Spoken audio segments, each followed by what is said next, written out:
Lydia Bacon, Haley Crum, Marissa Ziebel. A statistic stated by a general government census states that in 2013, approximately 5,000 people admitted to the practice of vampirism, and in today, with media influence, the number is increasing. There are many factors that have formed our views on vampires over the years. We'll be discussing those. In the making of most movies, such as Twilight, they spend nearly $3 million. This is a statistic stated by IMDb, which is a movie site that you can find out such things such as how much they spent and who is in the movie. First, I will be talking about two people who led up to the discovering of vampirism. Then I will discuss with you two diseases that contributed to the characteristics of vampires. And finally, I'll be talking about the subcultures of vampires and their media influence. First, I will be talking about Vlad Dracula. He was the Prince of Welka many years ago, and his father was recruited into the Order of the Dragon. This actually stood, in Olden Romanian, it stood for dragon. So that is why his last name ended up changing to Drac. In New Romanian, it stands for devil. The place where he lived was often the main place of many bloody battles. The main issues that the Order of the Dragon fought for were for things such as the Turks being conquered.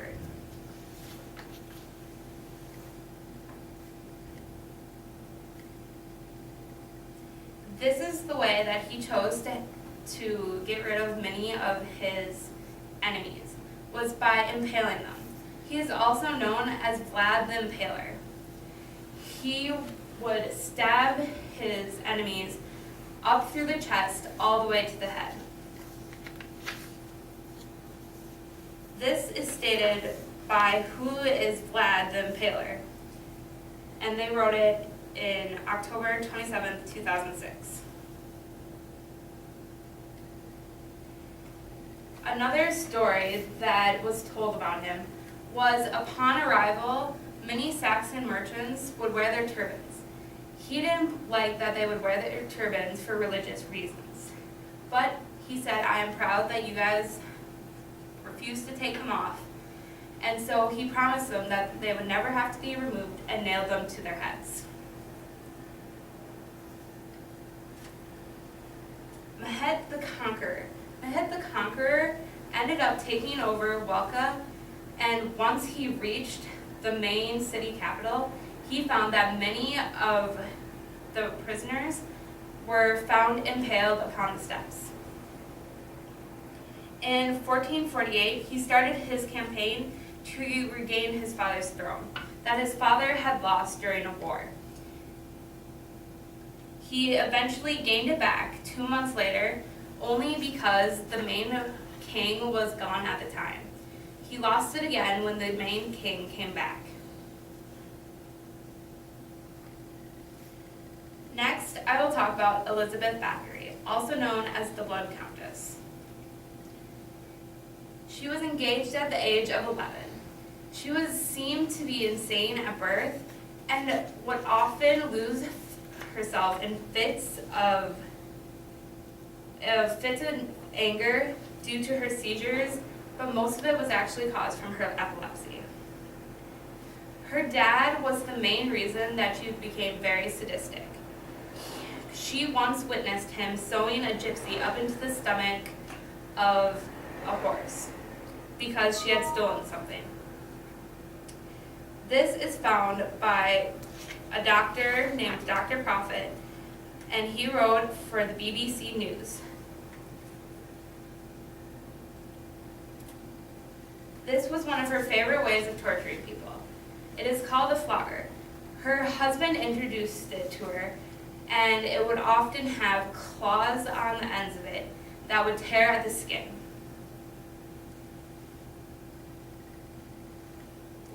She often had many lovers when her husband was gone for war. Once he would come back, she would, of course, go back to her husband. But when he was gone, she would always run away with them and many other things. During this time period, she was thought to have discovered her bisexuality with her aunt. This was stated by Jerome Carus, who wrote an article about Elizabeth Bathory's history.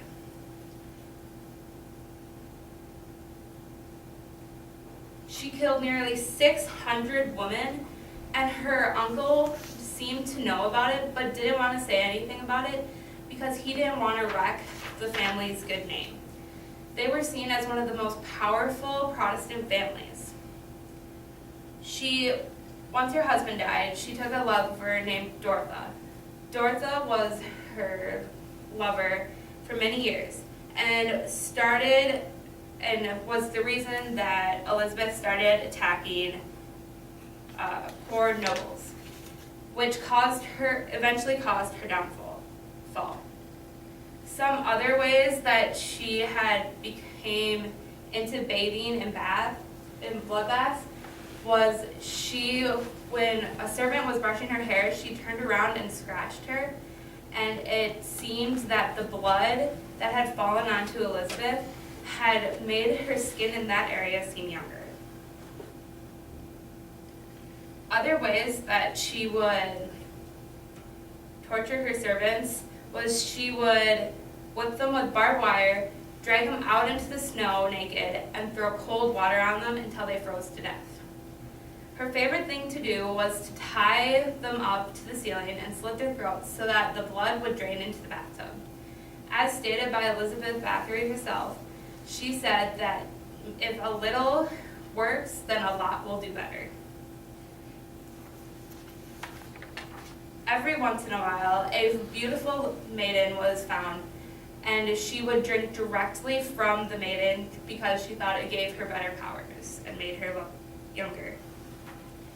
It is also found that she eventually started attacking nobles because many of the peasants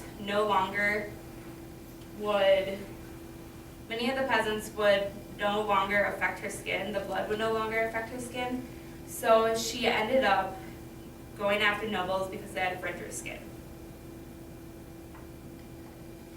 Now that we've discussed two people that have contributed to the history of vampires, I will now discuss with you two diseases that have contributed to the physical characteristics and beliefs of vampires.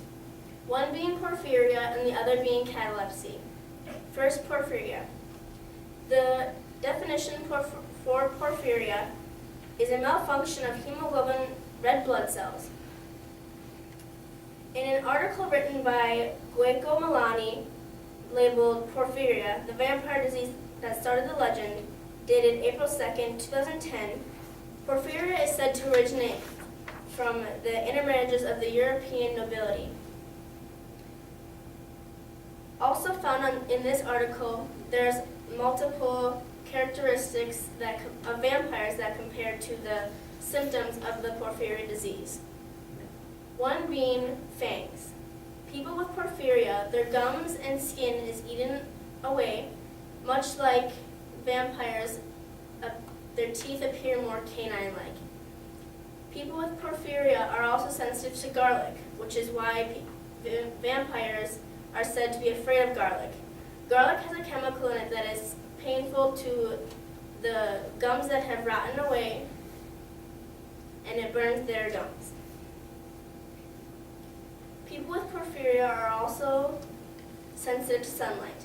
This is also why vampires are afraid of the sunlight.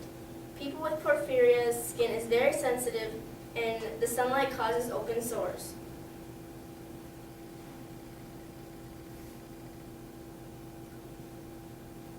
People with porphyria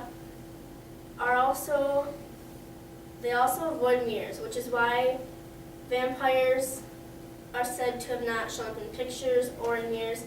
People with porphyria avoid mirrors because they believe that they have a hideous reflection because their skin is eaten away and their sores make them appear hideous. So they avoid mirrors. The next disease I will discuss with you is catalepsy. Catalepsy's dictionary definition is a trance or seizures with loss of sensation and consciousness accompanied by rigidity of the body. Following information can be found in an article labeled Medicine Catalepsy on monsters.com labeled or dated January 1st, 2011. People with catalepsy's regular functions dramatically slow down, making the person appear almost dead. People with catalepsy can see and hear, but they cannot speak or move. Back in the days, people would bury bodies within as short time as 24 hours, not really giving that person a chance in case they did have catalepsy. People were so scared of being buried alive that they would write in their wills that they would have to be their body would have to be laid out for at least 3 days or until a physician has pronounced them dead. On the Medicine Catalepsy article, I learned about the history of the bell system. People would be buried with a bell tied to their body and the other end of the bell attached to the surface. That way, if the body moved, meaning they were still alive, the bell would ring. This is where the term Saved by the Bell and the graveyard watch came from. People would walk the graveyard at night listening for bells. Since now we've talked over the two people that have caused vampires over the years and the diseases that also make people believe, I will go into the media influence about it. The culture, they based their culture off of Gothic lifestyle, which is why they wear dark clothing, dark hair, and contacts. They also dress their houses in Gothic lifestyle. They can find this information on the Saybrook University with their research. Saybrook University is a university about human psychology.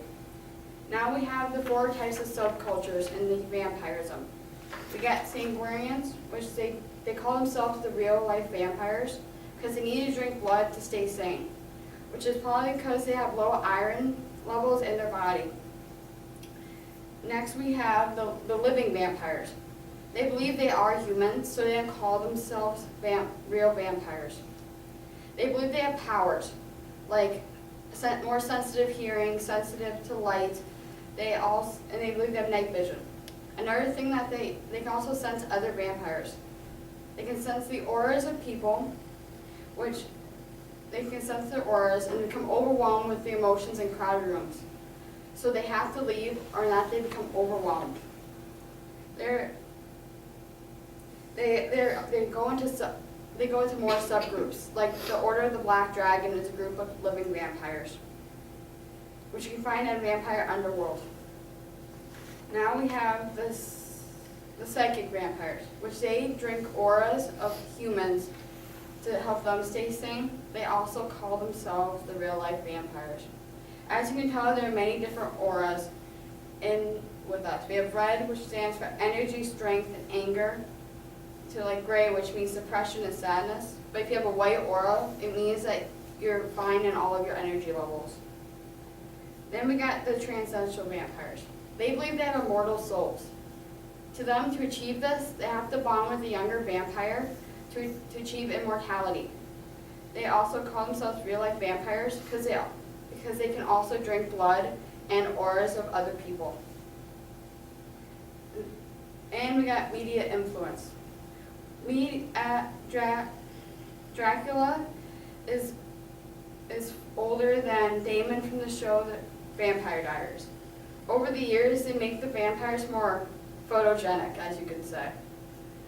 Like Damon is younger than Dracula is, and he has brown hair, and he's younger, while Dracula has gray hair, mustaches, and wrinkles. You can find this on the Dartmouth EDU, and they talk about how Media, they just want more people to come see it so they can make more money in the industry of movies and TVs. That is why there's so many vampire shows and movies, like Twilight, Vampire Diaries, and True Blood. In conclusion, we have discussed with you two people that have had a major contribution to the history of vampires, two diseases that have had a contribution to the characteristics of vampires, and some beliefs that went along with it.